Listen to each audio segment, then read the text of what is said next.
Bueno, hola, buenos días, buenas tardes, buenas noches. Estamos acá en el complejo teatral, en el conversatorio, hoy para hablar de distintos lugares de la pornografía no hegemónica. Y estos son nuestros disertantes. Hola, ¿qué tal? Yo soy Diego Estícar, soy director de cine y fotógrafo. Trabajo dirigiendo videoclips y desde hace varios años ya. Y también con pornografía, con contenido explícito. Y también, bueno, soy parte de acá del Complejo Teatral de Buenos Aires. Trabajo en la parte de audiovisuales de acá del complejo. Hola, mi nombre es Laura Milano, soy investigadora y docente. Y hace varios años que me dedico a investigar pornografía desde una perspectiva feminista. Y bueno, es un placer estar acá en el ciclo. Bueno, mi nombre es Paloma Orlandini, soy directora de cine, documentalista también, y bueno, hice un corto sobre pornografía en clave de primera persona y eso me convoca acá. Bien, bueno, yo voy a tratar de llevar por todos los mundos del estrés la conversación. Soy Daniela Pasic, soy periodista, soy investigadora, hice un libro que se llama Porno Nuestro con Alejandra Kulkar y creo que desde ahí un poco de estos mundos conozco y desde ahí les conozco. Y la primera pregunta me parece que estaría bueno para terminar de presentarse cada uno, pero a la vez también en relación con el porno, es que desde antes del cine, antes de la academia, antes de las performances artísticas, desde qué lugar van llegando al porno como idea de interés y de consumo y o realización.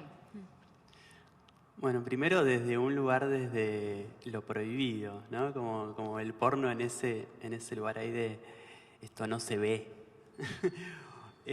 O de verlo escondido, justamente.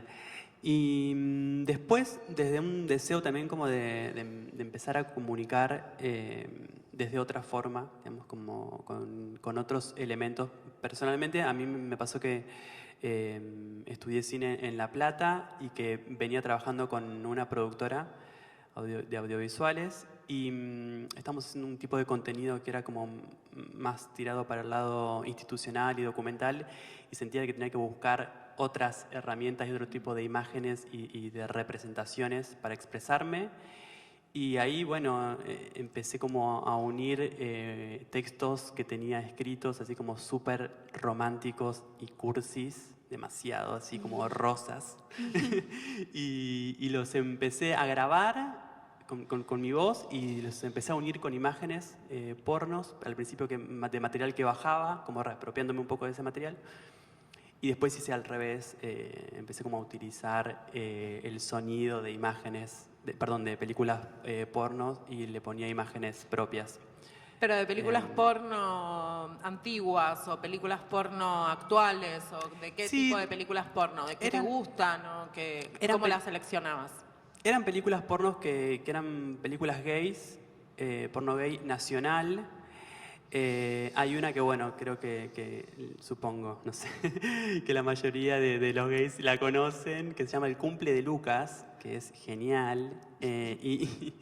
Y bueno, creo que esa película, había algo ahí como en las expresiones, justamente, ¿no? Como en lo explícito de los gestos y del sonido, que me quedó así como súper presente, ¿no? Es como, wow, esto es un montón, pero está bueno. Es como reinterpretar ese lenguaje y usarlo para hablar vos. Ujú, exactamente. Y después empezar como también eso, ¿no? Como animarse a dirigir y a construir como las propias imágenes y la propia voz también, ¿no? A partir de todo ese recorrido. Pero entonces, ¿sos o no sos un director de cine porno? Sí, sí, entre otras cosas. Pero sí. Eso. Sí, Bien. sí, obvio. ¿Y a ti, Laura? Bueno, a ver, yo creo que en primer lugar fue una curiosidad, ¿no? Antes de investigar, antes de estudiar estos temas. Fue una curiosidad personal. Y que esa curiosidad tenía que ver con preguntas sobre mi propia sexualidad, sobre lo que me gustaba, lo que no me gustaba, lo que realmente no conocía.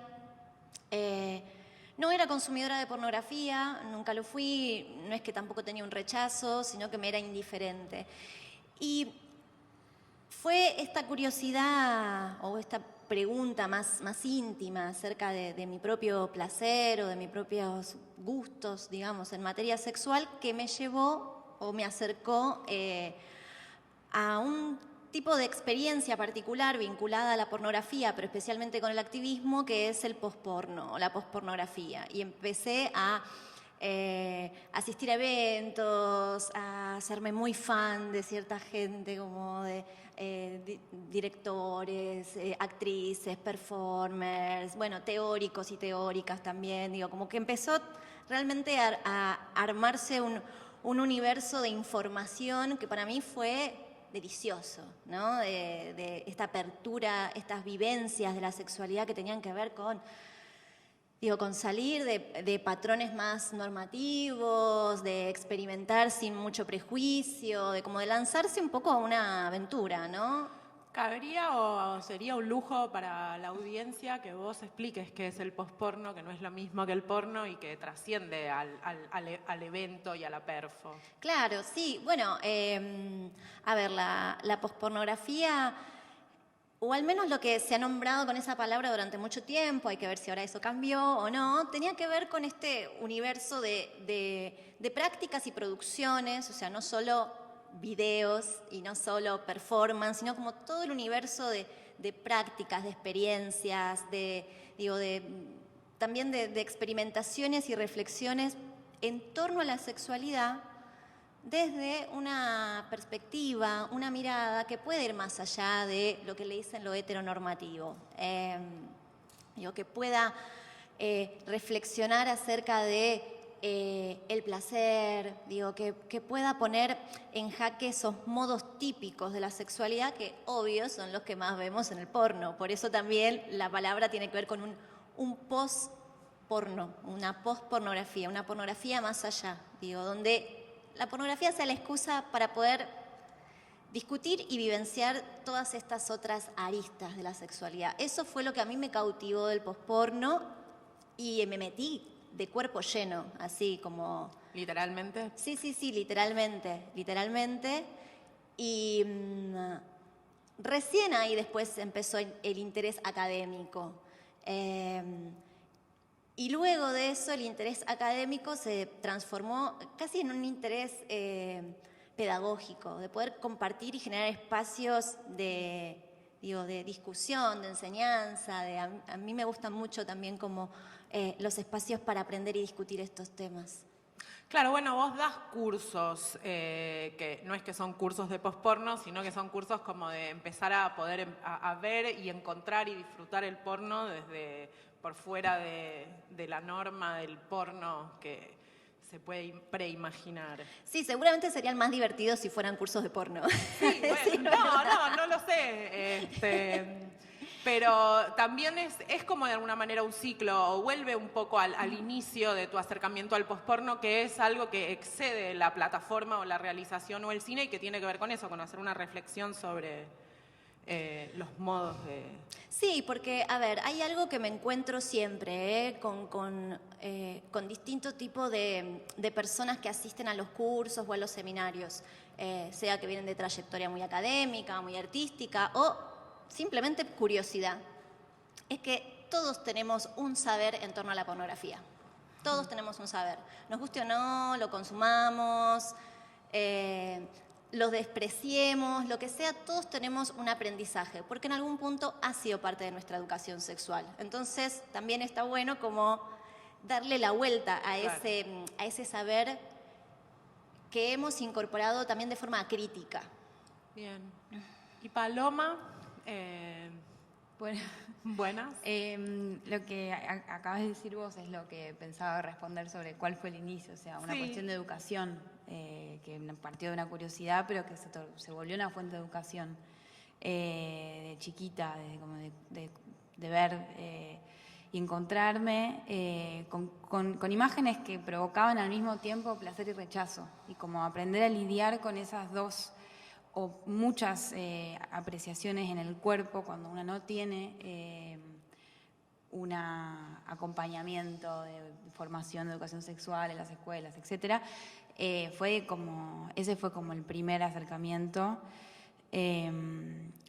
Y con el tiempo hacer ese esfuerzo de disociar, como lo que me pasa a mí en el cuerpo cuando veo determinadas imágenes, y después lo que me da placer a mí compartir con otros, era como si fuesen por dos caminos distintos. Y ahí cuando empecé a estudiar cine, fui una participante del taller de Laura, ahí es como que, o sea, a mí me gustaba mucho el cruce entre la ficción y el documental, y había algo de la pornografía que para mí trabajaba sobre eso, que es como hay algo que se está experimentando en el cuerpo, en efecto, pero también es una representación y como tal tiene como una serie de dispositivos industriales y ideológicos, y etcétera. Y bueno, mi primer proyecto, o sea, la primera versión del proyecto que después terminó siendo el corto que se llama Obscena, era una filmación sobre una escena porno que tenía un registro del backstage. Entonces era un diálogo entre lo que pasaba con el equipo técnico y lo que pasaba con las actrices, actores en escena. ¿Una escena que vos creaste o una escena en la que te inmiscuiste documentalísticamente? Una escena que trabajamos en equipo, como les intérpretes, compartimos qué cosas nos gustaban genuinamente a nosotros en nuestras prácticas. Entonces fue una suerte de guión colectivo en algún punto, y eso era como un intento en ese momento de democratizar, ¿no? La producción. Y a mí me pasó algo con ese material cuando lo terminamos de montar para hacer un work in progress, nada acabado, pero sí un intento, un acercamiento, fue que a mí no me calentó. O sea, no me generó eso que yo creí que iba a pasar. Y dije, bueno, claro, entonces evidentemente mi relación de excitación y como que lo que me llama es los patrones de los videos mainstream, o sea, cómo está hecho. Porque yo sabía que toda la búsqueda, bueno, no sabía, pero toda la búsqueda por fuera de las prácticas heteronormadas, o qué sé yo, las estaba viviendo en mi propia vida, con mis propias experiencias. Ahora, en términos cinematográficos y pensándolo como un género, yo estaba formándome en cine y documental y qué sé yo, es como que me empecé a obsesionar con los patrones de composición. Y me sorprendió mucho que por fuera de las producciones post-porno, vi muchos materiales que no eran hegemónicos en términos de corporalidades, pero sí eran hegemónicos en términos de puesta de cámara o de tratamiento argumental, por ejemplo. Y eso fue como un poco como perder un precepto que yo tenía como, bueno, el porno disidente es revolucionario en un montón de aspectos. No, hay veces que lo es solo por tener un cuerpo no hegemónico o por hacer un gesto no hegemónico, y lo es en términos de representación de representar audiovisual. otros clichés o de todavía no terminar de romper, porque es un Y me parece camino. interesante que así lo sea, para que no se haga como a su vez una modelización de que, bueno, el porno no disidente es así, ¿no? Bueno, puede compartir recursos. Claro, y bueno. porque y esto también le pregunto a todos, ¿no? El que quiere agarra el anzuelo. Pero hay algo por un lado, algo que decía Paloma, que es desde la realización tal vez no es tan fácil calentarse como cuando estás sentado viendo y consumiendo el producto. No, claro. Entonces, no sé qué te pasa a vos. No, sí, es porque verdad. necesitas tomar una distancia. Sí, sí, incluso esto mismo, ¿no? Que también me parece como para mí por lo menos, una de las bases del porno. Digo, no deja de ser una construcción, no deja de ser una ficción. Entonces creo que uno, al estar detrás de cámara o al estar como armando esa puesta en escena, ya hay algo ahí que se pierde, Claro. ¿no? De lo que a uno quizás le puede servir como efecto masturbatorio, o te puede calentar o no. Entonces como que te empezás a alejar en cierta forma de eso, ¿no? Lo empezás a armar o a ver desde afuera, y es muy loco eso Claro, también. y en base a eso, que es lo que les pasa por ahí a ustedes dos, que están más desde el lado de la realización, yo quería ver, a ver qué pensás, Laura, pero que es que eso igual no implica y no quiere decir que ese producto terminado, por más que sea pensado, por más que esté por fuera de la norma, por más que haya una intelectualización, por más que hayan tenido que tomar distancia para realizarlo, no sea después un producto porno que la gente que lo ve se caliente. O sea, Claro. porque si no hay como un prejuicio por fuera de, ay, bueno, es un porno re serio, o bueno, es un porno re light. Y no, hay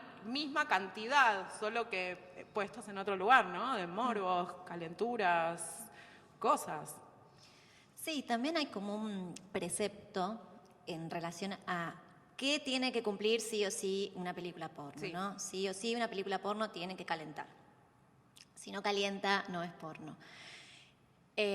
Por lo cual, toda película o experimentación audiovisual que tal vez se corre como de los parámetros más típicos del porno, te quedas como medio así que, che, no sé si esto me excita, tal vez no. Claro, está proponiendo otras cosas. Evidentemente ese material está proponiendo otras cosas. Usando, ¿no? Como decía Paloma, algunos recursos bien típicos de la pornografía, pero también corriendo los límites, proponiendo otras cosas. Pero para mí a veces esta pregunta en torno o este comentario acerca de la excitación, nos pone en un callejón sin salida. Porque en lugar y más en términos como de pensar qué nos propone esa imagen, ¿no? Si solo estamos esperando que genere excitación sexual, que tenga como una reacción, de excitación en nosotros, posiblemente dejemos de estimar todo lo otro que sí está brindando esa imagen. Bueno, muchas veces son videos que no son tan fáciles de procesar, inclusive, o performance, por ejemplo, cuando son en vivo, que no son tan fáciles de digerir. Aún así, eso es súper valioso, porque también está como tensionando y estirando lo que podemos entender por imagen pornográfica. ¿Qué te puede excitar? ¿Qué no? La confusión también está buena en ese sentido. Al menos esa es mi idea respecto a estas cosas. Y si es aburrido o es demasiado intelectualizado, no lo sé, yo no lo encuentro tanto, no lo encuentro, por ejemplo, menos en las performances cuando estás ahí y hay como una vivencia muy corporal también de quienes, por ejemplo, asistimos y acompañamos una perfo, ¿no? No es algo intelectual, es algo realmente corporal lo que se siente, pasan un montón de cosas también. Sí, desde ese lugar, igual todo lo otro también es interesante porque está bueno pensar eso, ¿no? De correrse de que tiene que excitar, punto, y a su vez podemos pensar en la polisemia de la excitación. La excitación por ahí puede ser tener una nueva curiosidad o cuestionarte algo. Pero desde ese lugar lo decía, porque entiendo que por fuera como en todos los mundos, por fuera de los mundos, quien todavía no accede puede tener preideas y en donde tal vez es eso, sí, que se piense mucho no quita que después no se involucre el cuerpo a la hora de consumirlo. Para pensar en esas cosas y también como invitación, porque desde estos otros lugares, saliendo del porno mainstream o de lo que se considera como el porno mainstream, o este porno más de cosificación, todas las palabras de pronto me empiezan a resultar con doble sentido cuando hablamos de estos temas, ¿no? Iba a decir palo duro, pero cuando salimos de ahí hay como un preconcepto de, va a ser un embole, y que decís, no, te puede volar la cabeza, o sea, te va a volar más la cabeza incluso. Entonces me interesaba por ahí, como desde cada lugar en el que cada uno de ustedes y cada una de ustedes está, ver cómo lo piensan a eso, o si lo piensan o cómo lo ponen en juego. Desde lo más técnico y la realización hasta la hora de pensar en las temáticas o los guiones, o qué propones o qué cursos haces o demás. Eso es muy interesante porque también cuando te pones a pensar en qué prácticas mostrás, ¿no? Que también ahí empiezan a aparecer estas visiones que te dicen, no, che, pero esto no es porno porque no hay penetración acá. Claro. Ah, ok, bueno, no hay penetración, pero hay un montón de otras cosas. Y ahí también, me resulta interesante justamente como esta percepción, ¿no? Como decías vos, Lau, como qué hace porno a algo y qué no, ¿no? O en qué momento se vuelve interesante y en qué momento no. O, digo, nosotros, por ejemplo, en algunos cortos que he hecho, hay escenas en las que quizás hay que pasar 5 escenas para poder llegar al momento de lo explícito, ¿no? De lo pornográfico. Y esas 5 escenas atraviesan otros estadios que tienen que ver quizás o con el drama o con el humor, qué sé yo. Y es como, nadie ve eso, ¿no? Como que también empieza a pasar un poco ahí como, bueno, entonces las personas que consumen esto quieren solamente llegar al acto sexual y que termine, y que ahí termine la peli, ¿no? Que termine con la persona, porque por lo general son varones, acabando y ya. Y ahí termina todo, como si ahí finalizara. ¿Y qué pasa después? ¿No? Entonces como que me parece interesante también pensarlo desde ese lugar, desde estas otras voces, o incluso desde las voces de los consumidores particularmente, ¿no? Como, bueno, ¿qué hace porno algo y qué no?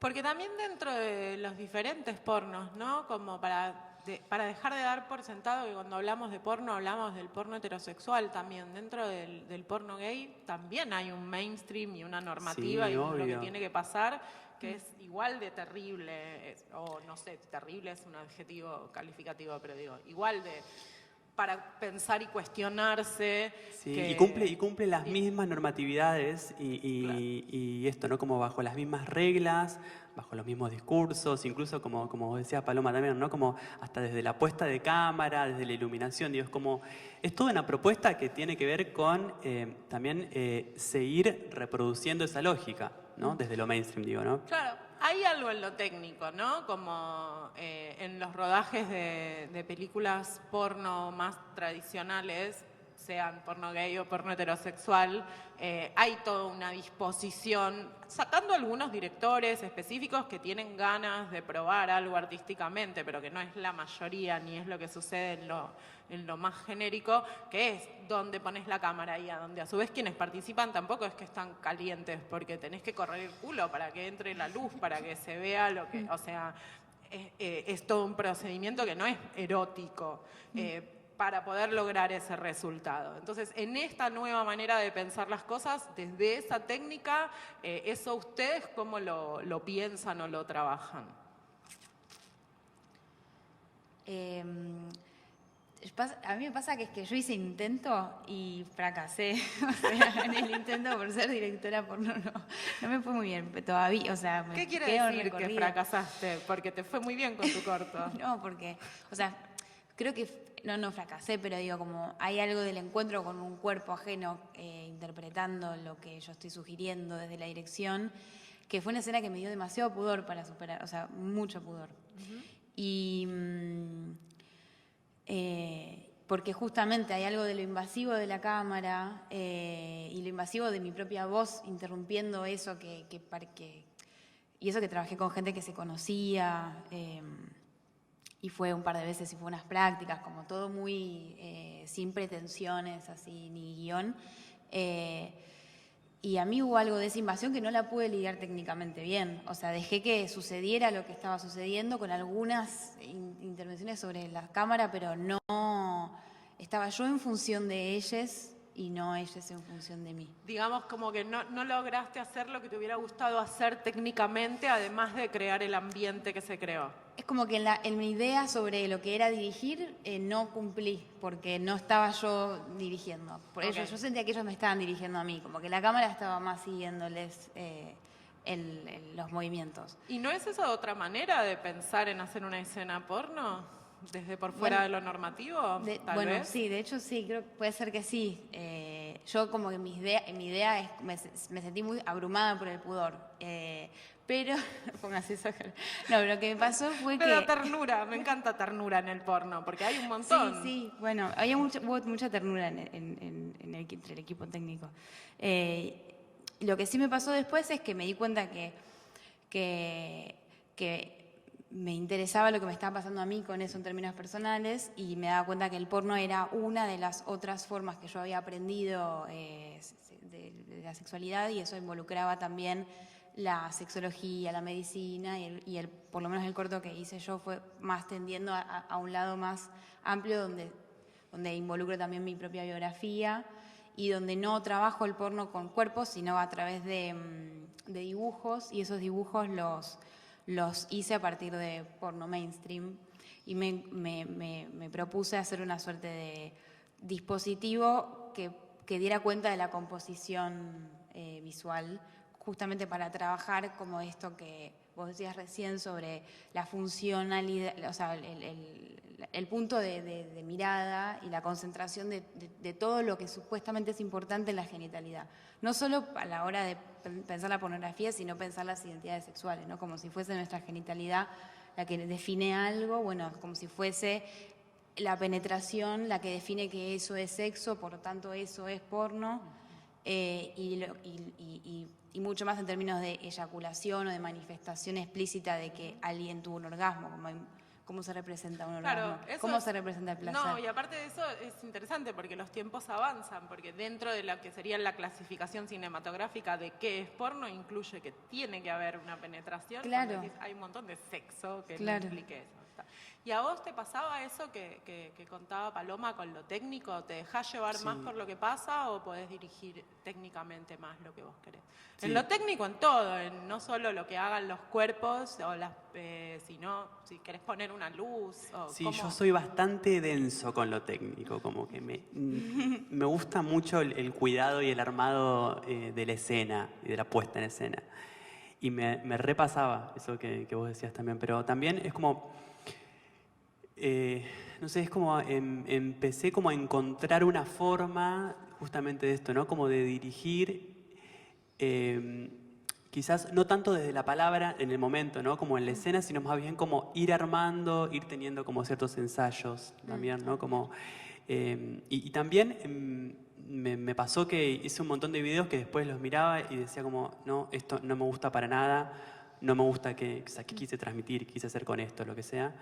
Y empecé a encontrar también que me empezó a interesar como acercarme a mostrar una verdad, ¿no? Y como no una ficción, si bien igualmente, como decías, para mí es una ficción, pero entonces empezar a tomarlo desde este lado más documental, ¿no? Como decir, bueno, armar la escena, ensayarla, armar la puesta, tener como todos estos requisitos técnicos que me interesan, tenerlos ya ensayados y preparados, y después confiar y entregarse también a lo que está sucediendo y a registrar de una forma sincera eso que está sucediendo, ¿no? Porque en esa verdad es donde me parece que transmite algo real, justamente, ¿no? Que es como lo que importante. eso, claro, y eso que decís de la verdad a mí me resulta muy interesante desde otras áreas también, como en la literatura, o sea, por fuera del porno, es en todo, cualquier objeto artístico tiene que tener una verdad rodeada de mentiras o de cierta ficción, si querés hacer eso, para que transmita algo. Por ahí en el tratar de hacer algo dentro del porno es muchísimo más importante porque juega doble con ese como sí, de que quienes están ahí se están calentando, no, me lo tengo que creer.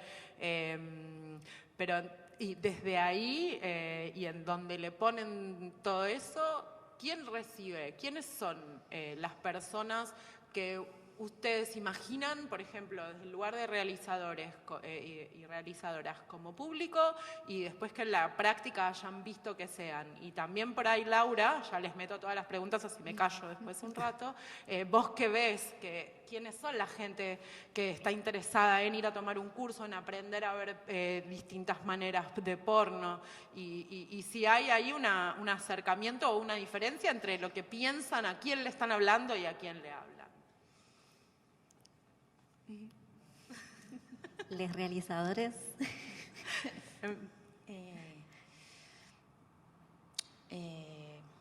Creo que yo... No, a mí me está pasando ahora que me dan ganas de acompañar como consumidora a producciones de personas que estén representando prácticas que son las que yo en intimidad disfruto. Esa sería como mi búsqueda. ¿Y como realizadora? Y como realizadora creo que tengo que todavía superar esta sensación de que dirigir implica como intervenir algo, como esto que decías vos recién de la verdad, como A mí me problematizo mucho eso, porque no la puedo encontrar, como que no sé qué es lo que hace que sea más genuino o no en términos de imagen, o sea, de representación. Esa. Es difícil ponerse a pensar una consumidora o un consumidor, sobre todo si digamos, si estás ahí como en esa búsqueda justamente, ¿no? Que me parece como un poco hacia el lado que vamos, ¿no? Como bueno, a ver. Sin embargo, por ejemplo, con Virar Films, que es mi último proyecto, digamos, que es una productora de contenido pornográfico exclusivamente pensada para la venta del contenido. Digo, cuando uno piensa para la venta, pensás justamente, obviamente, en un consumidor o consumidora, pensás, hay ahí como toda una cierta estrategia de comunicación también, ¿no? Y de plataformas por las cuales te vas a mostrar, de qué forma, digo, empieza también como a moldearse de una forma que hace que vayas cerrando. Entonces como que empiezan ahí como a haber ciertas categorías y ciertas reglamentaciones que respetar. Entonces, desde ese lado me parece bastante embole. Y en esos momentos, o con determinados videos que hemos tenido como la intención de que sea solamente comercial, digo, por más que no sea mainstream, pero como llevarlo para ese lado, ha sido muy difícil. Y son los videos que de hecho más a la gente les gusta y a mí no Claro, me pero es parece. como dentro del género general del porno, que es ubicar determinados fetiches o subgéneros para decir, bueno, exploto esto, muestro esto, que es lo que ya está en el algoritmo general del mundo, de la búsqueda. Pero a la hora de hacer por ahí esos productos, como, bueno, yo podría traducir lo que dice Paloma de intento apoyar y ver esas producciones que muestran lo que a mí me gusta en mi práctica de intimidad y yo creo que al revés debe ser igual. Debes buscar como público a quien le interpele lo que estás mostrando que tiene que ver con tu práctica de intimidad. Y lo mismo, no sé si es así, ¿no? Pero es como, ¿cuál es el imaginario de a quién le estás hablando con esa obra que estás realizando? Sí, también me pasa que si me pongo como a pensar en un consumidor o en un receptor, como que termino condicionándome. Prefiero como fluir y como, bueno, hacerlo y después, bueno, esto resultó más acá, bueno. No, acá. bueno, está Entonces, bien. como digo, es una búsqueda que la veo como inconsciente durante el proceso y después cuando termina el video y lo veo y digo, entonces a mí me interesa más esto que esto, como también como ir Entonces, encontrando a partir de esa práctica, digamos, un poco. claro, sos vos el público, que también es lo que pasa en casi cualquier producción artística. El primer público en un punto es quien realiza. Si no te interpela o interesa a vos, medio que está aburrido. Pero está bueno. ¿Y quiénes son los que vos ves que son públicos, Laura? Bueno, a ver, respondo desde distintos lados. Que veo que sean público, en los que me incluyo, ¿no? Sí. También. Creo que hay muchas personas que llegamos al interés de consumir pornografía o de buscar o de producir o de realizar otro tipo de pornografía, vamos a decir, un poco más vinculadas a esto, como a otros placeres, o desde una perspectiva feminista, o desde una perspectiva ética. No estoy diciendo que sea todo lo mismo, digo, sí, como que llegamos... En la variabilidad de todas esas cosas. Que llegamos a interesarnos al porno para consumirlo, y para gozarlo, y para disfrutarlo, tiene que ver también me parece a mí, con un público, no voy a decir solamente joven, porque sería incorrecto, pero sí que empieza a pensar la pornografía como una posibilidad de realmente encontrar un placer diferente, ¿no? Así que sí, yo encuentro como cada vez más gente interesada, más ávida, como con más deseo de consumir pornografía y haciéndose preguntas al respecto.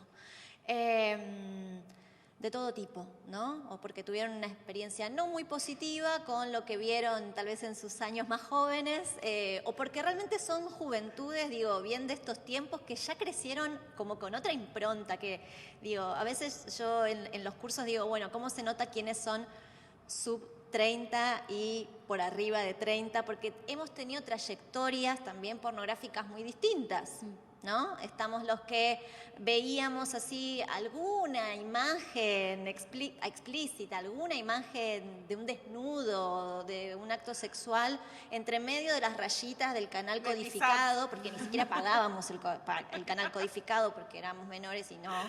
O chusmeábamos la sección de pornografía en el videoclub con los VHS, o sea, parezco una anciana diciendo esto, pero no es tanto. Espléndida se dice, no anciana. Y después hablo con personas de eso, sub 30, que crecieron con internet, que muchos también crecieron con educación sexual, mejor, peor, más, menos, pero digo que ya tienen como otra vivencia de la sexualidad y de la imagen también. O al menos de lo que se pueden cuestionar a sí mismos. Exactamente. Esos son los públicos que encuentro.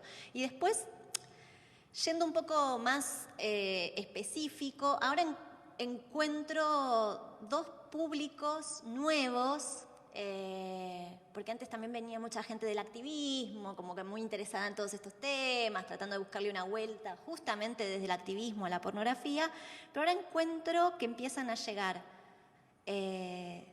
gente, sexólogos, sexólogas, psicólogos, psicólogas, psicólogues, sexólogues y docentes.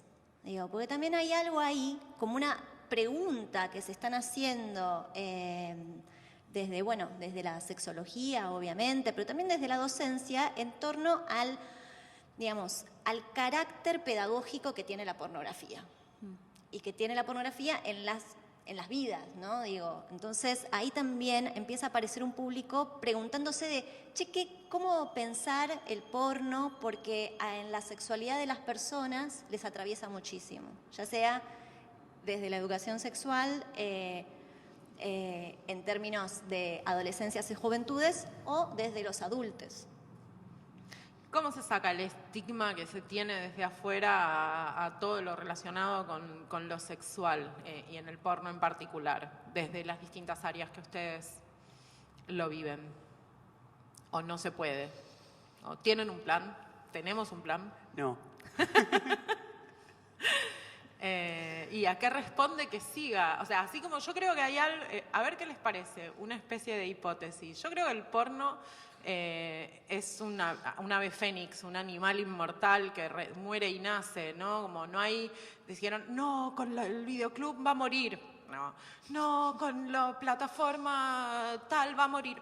No, antes del cine incluso, ¿no? O sea, de una bacanal en adelante. Siempre se reinventa, existe, se adapta y sigue. Pero también siempre se readapta, existe y sigue como su némesis, el enemigo número uno, como si fueran superhéroes, el que le dice, no, está mal, te tiene que dar vergüenza, no se puede hacer. Entonces, ¿qué hace que esa... ¿Por qué? ¿Quién va a ganar? No sabemos. No ¿Qué podemos hacer? Para mí tiene que ver con lo que hablábamos antes, con las leyes y con las cuestiones laborales. O sea, como no se reconoce como un trabajo, o sea, no se reconoce el trabajo sexual como un trabajo, no se puede reconocer el trabajo sexual audiovisual como un trabajo. Entonces eso obliga a encontrar circuitos de difusión y formas de cobrar y pagar que no garantizan seguridades laborales. Y creo que eso, digamos, muchos técnicos cinematográficos podríamos tener mucho más trabajo si fuese legal, hacerlo sin problemas, podríamos. O sea, creo que también tiene que ver con eso, además de con una elaboración ideológica y los cambios generacionales y los paradigmas, como que hay algo concreto que es que las páginas te las bajan, hay censura y mucha precarización laboral. Claro. Sí, y no es casual también, ¿no? Que hay mucha precarización laboral y a la vez, digo, es como un contenido que es uno de los más producidos y Por vendidos. eso, Digo, es un que- tercio del contenido de Internet es pornográfico y se consume desde ese lugar, y por más que el videoclub no exista más, o quizás sí, pero digo, se empieza como el porno se va adaptando a todo, ¿no? Digo, el sistema va llevando a eso también, ¿no? Acompaña ahí.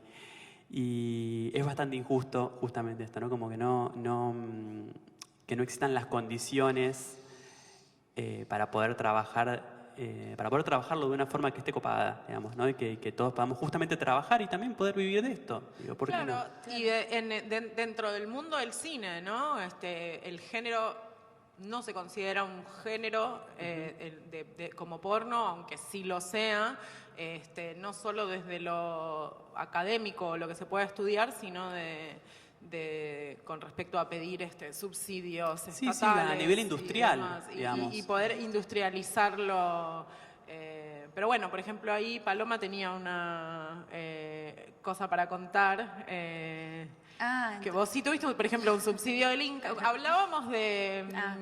te dan un subsidio para hacer un documental sobre pornografía, pero no para realizar tu película pornográfica. Sin embargo... Sí, sin embargo, a mí me dieron una beca creación en el Fondo Nacional de las Artes en un proyecto que era sobre porno. Yo no dije que iba a ser otra cosa. Claro. Pasa que involucré también cuestiones más ligadas a mi biografía, con una vuelta sobre la sexología, y creo que eso puede ser como que haya garantizado. Claro, pero bueno, es esa una beca a la creación del Fondo Nacional de las Artes, que si bien es un aparato del Estado, en donde el Estado te da su apoyo, no es el Inca, o sea, no es el Instituto de Cine que dice, bueno, así... ahora soy joven y abierto, pueden hacer género terror. Bueno, y género porno... Sí. Ahí no está hay. catalogado como una sección que pueda... Claro. Sí. Entonces, hay una obligación de salir a buscar otros lugares para poder vivir de eso o para poder ganar un dinero con eso, aunque sea de mínima, para no perder dinero y reinvertirlo. Entonces, por ejemplo, vos, Diego, tenés unas formas. Sí, digamos, como que nosotros puntualmente con Virar Films, digamos, fue como...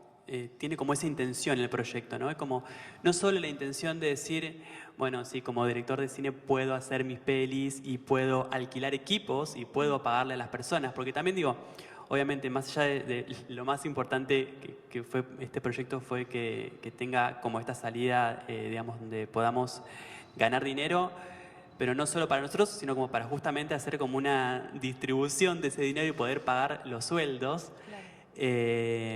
Y después también como con un doble riesgo de decir, bueno, queremos filmar con cámaras de cine, ok, bueno, alquilemos equipo, ¿por qué no? Digo, ¿por qué tenemos que siempre estar filmando con mi camarita o buscar un amigo que nos preste, alguien que nos ayude? Digo, también está bueno como, me parece, empezar como a subir la vara con respecto a eso, ¿no? Como animarse, y puntualmente a nosotros nos funcionó. Y empezamos a darnos cuenta que claramente hay un público que lo consume y hay un público que está interesado en eso. Que nosotros en un principio con Virar Films teníamos ahí como una mirada bastante más eurocentrista y como tener un público más enfocado a España y a Alemania, que era como un lugar donde habíamos como pegado ciertos contactos cuando fuimos. Y sin embargo, cuando empezamos a mostrar el contenido que hacíamos, y cuando empezamos a reconocer que había un montón de personas de acá que querían trabajar y que querían ponerle también el cuerpo, dijimos, bueno, hay un montón de gente acá también, ¿no? ¿Por qué estamos mirando o tratando de enfocar a Europa y decir, no, bueno, pero es que ellos tienen euros y van a poder pagar y acá no? Y sin embargo fue todo lo contrario, ¿no? También como, digo, asumir ese riesgo porque está bueno. Y demuestra también, como en cierta forma, una identificación, digo, ¿no? Como que, ¿por qué las personas de acá no van a querer ver porno de acá? Claro. ¿Y qué pasa con los canales de distribución? ¿O cómo acceden? ¿O cómo en el punto en el que lo eligen, se hace lo que puede? Bueno, me invitan a un lugar y después me censuran. Lo presento donde puedo, me creo mi plataforma, todo. Sí, es todo. Yo creo que la intención es justamente la visibilidad del trabajo y también la visibilidad, digo, no solo por el trabajo en sí, sino por el contenido, por el mensaje, por la historia que querés contar, por los cuerpos que querés mostrar, por la música que querés que esté cuando se aparezcan esos cuerpos. O sea, digo, hay ahí toda la diegética que me parece importante.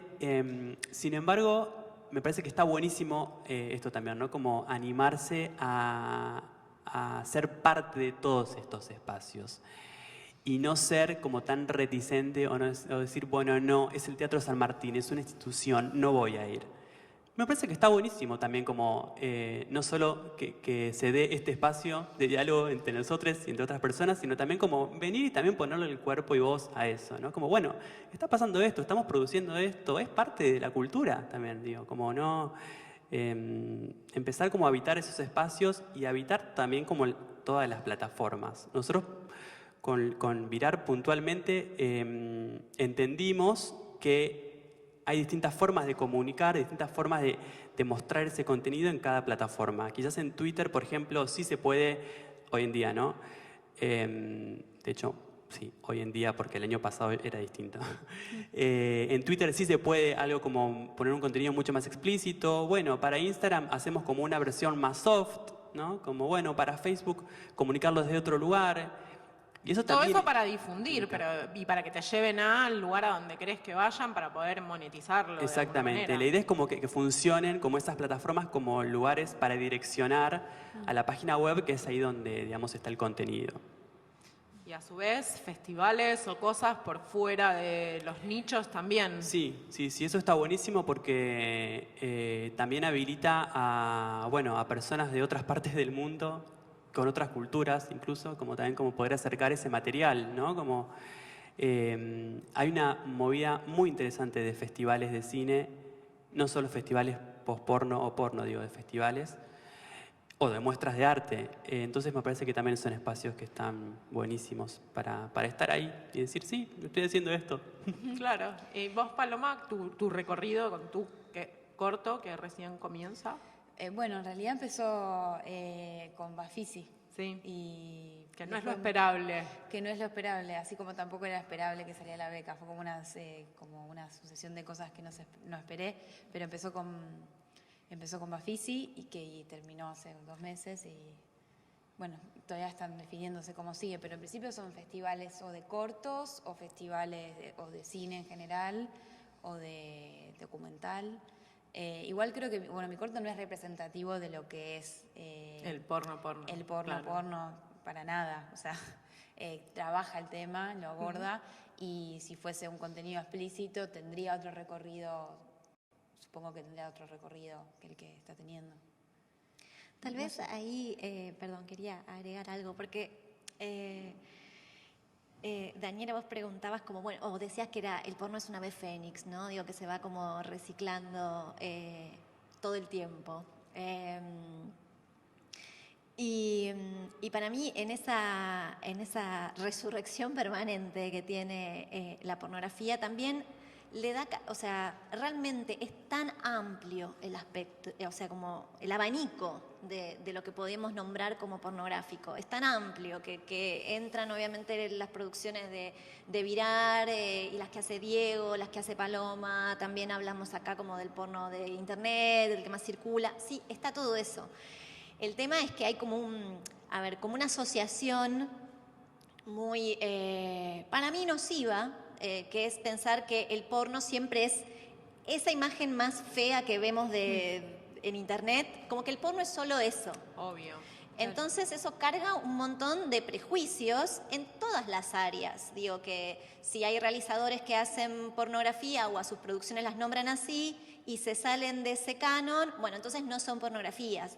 O que consumir pornografía, no sé, siendo mujer es como contradictorio, porque en realidad la pornografía es machista. Como un montón de lugares comunes y de juicios construidos sobre algo que para mí es mucho más variado y que tiene que ver con estas distintas aristas que tiene la producción pornográfica hoy. Sí. Está bueno eso, de empezarlo a pensar como las pornografías. Las pornografías, sí. Ay, me lo puedo quedar para siempre. Obvio. Sí, incluso esto, ¿no? También como que es re contemporáneo eso, ¿no? Como estos híbridos. Yo me acuerdo cuando estabas contando eso, que con el primer video de arte porno que hice, Juntitos, me acuerdo que las primeras plataformas en las que lo subí era Vimeo, y me lo censuraron. Duró como 1 mes, en ese momento, fue hace mucho, y me lo censuraron, ¿no? Entonces la justificación era porque era un contenido con imagen explícita, era porno. ok, dije, bueno, voy a hacerme un usuario en Xvideo y en otra página más que no me acuerdo, en páginas porno para poder publicarlo y mostrarlo libremente ahí. Lo publiqué y duró 2 días y también la notificación fue como, esto no es solo porno. Y fue como, uy, ¿y entonces dónde va? ¿Qué hago? Claro, bueno, hay que ir creando los nuevos espacios y para ir como redondeando la charla y pensando en esto, en que hay que ir creando nuevos espacios, así como se van ampliando las pornografías, ya lo usé, gracias Laura. ¿Qué podemos dejar como cierre de esta charla? ¿Qué están haciendo nuevo o qué recomendamos ver o desde qué lugar podemos seguir explorándonos a través de los pornos? ¿Laura? Bueno, a ver, ¿qué recomendamos ver? Yo recomiendo ver todo, siempre. Y después cada cual encontrará cuál es su pornografía, cuál le queda como anillo al dedo, ¿no? Pero siempre mi invitación es tratar de acercarse a estos temas y a estas imágenes, porque no es, acá estamos hablando palabras, ¿no? Pero estamos hablando de imágenes de sexo explícito, más o menos. Pero digo, acercarse de la forma más desprejuiciada posible. Hay muchos proyectos súper interesantes como bueno, los que hacen acá Diego y Paloma, también en el ámbito local, ¿no? Digo, para que no todas sean referencias extranjeras, que también las hay, de pornografías independientes, súper lindas, pero digo, hay muchos realizadores haciendo cosas acá. Y sí, recomiendo mucho. Y en lo que respecta a pornografía producida desde una perspectiva feminista, bueno, yo creo que también es una apuesta desde la realización y desde el consumo de realmente poder hacer circular otro tipo de imágenes que sean un poco más amenas, un poco más gozosas, más respetuosas también para todas las identidades y que realmente sea como otra de las, ¿cómo decirlo? Otras de las herramientas de empoderamiento de los feminismos, la pornografía. Claro. Sí, Bien. como también como empezar a dejar un poco la violencia, ¿no? Como ir más hacia el afecto. Sí, Ay, y yo como... estoy re de acuerdo con eso. Sí, porque viste que hay también como... Yo siempre igual lo relaciono mucho al consentimiento, pero no hay tiempo para hablar de eso. Sí. Que me parece importantísimo. Lo dejamos para una charla B, Claro. está muy bueno y eso, lo erótico del consentimiento, empezar a cambiar los modos desde ahí también. Tal Perdón, cual. Me Sí, tentaste, Diego. Y no, bueno, quizás esto, ¿no? Como también prestar atención y animarse al diálogo, ¿no? Digo, como no solo como consumidores, sino también como poder hablar con amigas, con amigos, con la familia, digo, como que es algo que, así como vos decías, Lau, que también empiezan a venir sociólogos, psicólogos, etcétera. Digo, bueno, hay ahí como una urgencia y una necesidad de que pongamos esto en palabras y que nos comuniquemos y que lo compartamos, digo, como dejar de ponerlo en ese lugar de, uy, no, el porno. No, Sí, yo no que miro porno. que la experiencia del consumo de alguna pornografía no sea solo Que no sea la individual. satisfacción sexual o individual o compartida, sino también una habilitación a conversaciones. Exacto, al diálogo. Y agrego una pastillita, poder hablar con les pibes, porque consumen mucha pornografía y de eso la ESI no habla. Claro, Y nos van a enseñar un montón en la escuela. también. Hermoso. Yo agregaría una cuestión que tiene que ver con lo que hablábamos antes sobre que esto es que puede ser un trabajo y que está bueno que también hay algo de la gratuidad que nos lleva por lugares y hay muchas veces que hay que pagar para poder sostener estas. Sí. Y creo que eso es una apuesta también. Está bueno hacer. Ese es un hermoso cierre el que propone Paloma, al que me quiero sumar y que estoy segura que se van a sumar también, que es si encuentran pornografías de interés y de consumo, apoyarlas como público, pagarlas, ¿no? Así como no bajarlas, robarlas, porque hay que entender que también es un producto y que hace falta ese dinero para realizarlo. ¿No? Sí. Tal cual. ¿Eso? Bueno, gracias. Gracias. Gracias por la invitación. Ay, quiero hablar más cosas con cada uno. Bueno.